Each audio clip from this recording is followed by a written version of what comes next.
is the end of the year. This is my last video for this year. So I wanted to kind of reflect.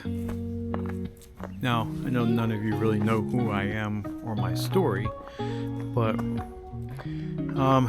57 years old. My name is Robert. I really just wanted to reflect on life, where I'm at now at 57. It is not where I started, that's for sure, and as none of us are. I was in a 27-year marriage. I was with the woman for 31 years. We had 4 children together. So it was probably 2015. My ex-wife got a job. She was a stay-at-home mom prior to that. She got a job at an insurance agency. And things changed. She started becoming distant from me. I know we all know where this is going, but she started to become distant from me. That went on for 4 years, and in those 4 years I just watched our relationship disintegrate completely.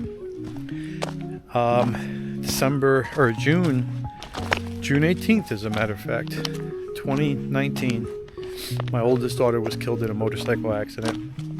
She was on the back of the motorcycle with a guy who was her prospective business partner, who was a narcissistic, raging alcoholic. My daughter had just pitched an idea to him to open up a yoga studio, which she loved. She was a yoga aficionado. She took every kind of class she could. She's been, was training for it and had a pretty good following. So she proposed this gentleman. I don't know, let's not call him a gentleman because he's not a gentleman. But this guy owned a couple nightclubs, he owned a couple buildings in Philadelphia. And my daughter said, "Hey, I know you have this vacant spot over here. Why don't you become my partner and I'll open up a yoga studio?" And he loved the idea and he said, "Let's go celebrate." So they went to go celebrate at another club of his. He was already drunk and he was driving a motorcycle that wasn't registered, wasn't insured, wasn't even legal because it didn't have front brakes. It was just a motorcycle he slapped together. And of course, the Philadelphia cops never held him accountable for it. And he says to another young lady, "Hey, why don't you jump on the back of my motorcycle? We're going to head over here." She replied, "No, thank you. You're drunk and I'm not going with you." And then he looks at my daughter. Her name was Amanda. And he says, "How about you, Amanda? Or are you chicken?" And I know my daughter probably figured, what's the worst that could happen? It's right down the street. Well, that was her last time alive because she got on the back of the bike and he sped off and immediately crashed. She was propelled off the motorcycle, no helmet. She hit her head on something and was brain dead immediately. Her body survived about another 8 hours or so, but her brain was dead. And she donated, her body parts to, as a donor, which I'm now a donor as well because of her. That was June 18th, 2019. December 18th, 2019, I left my marital home.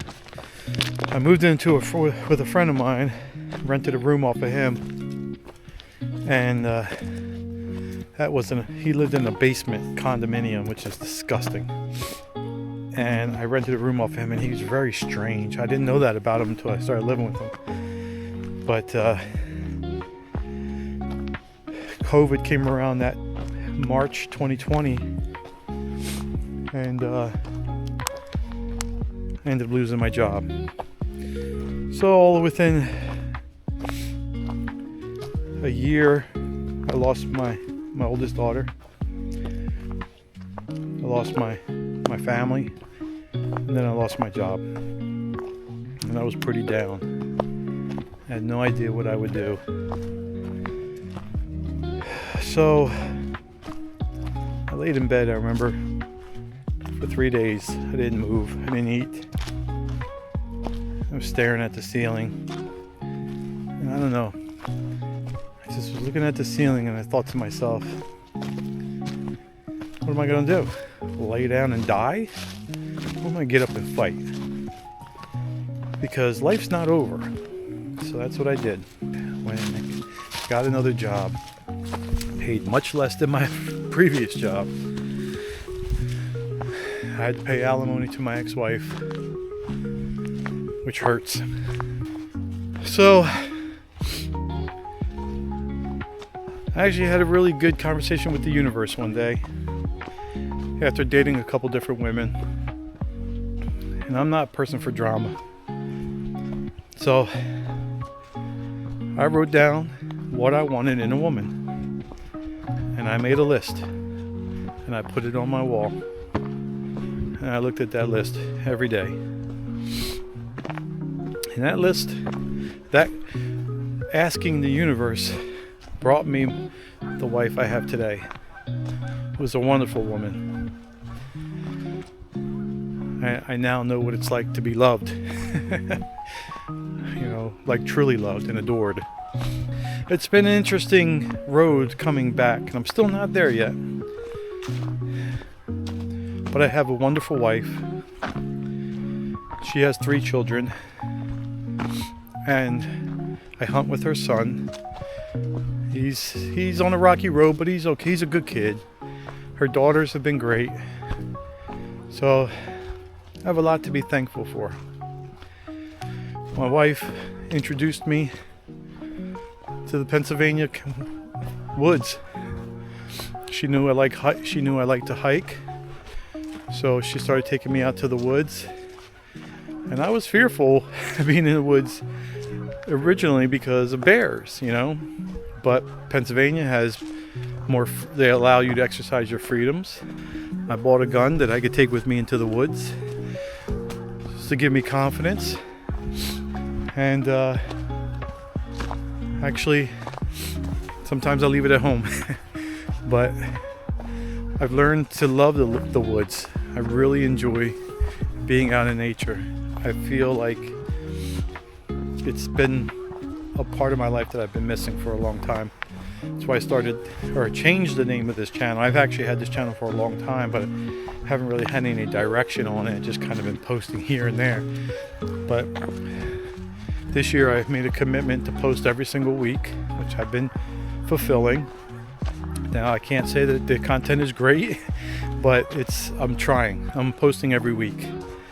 I don't really know which direction the channel is going to go in.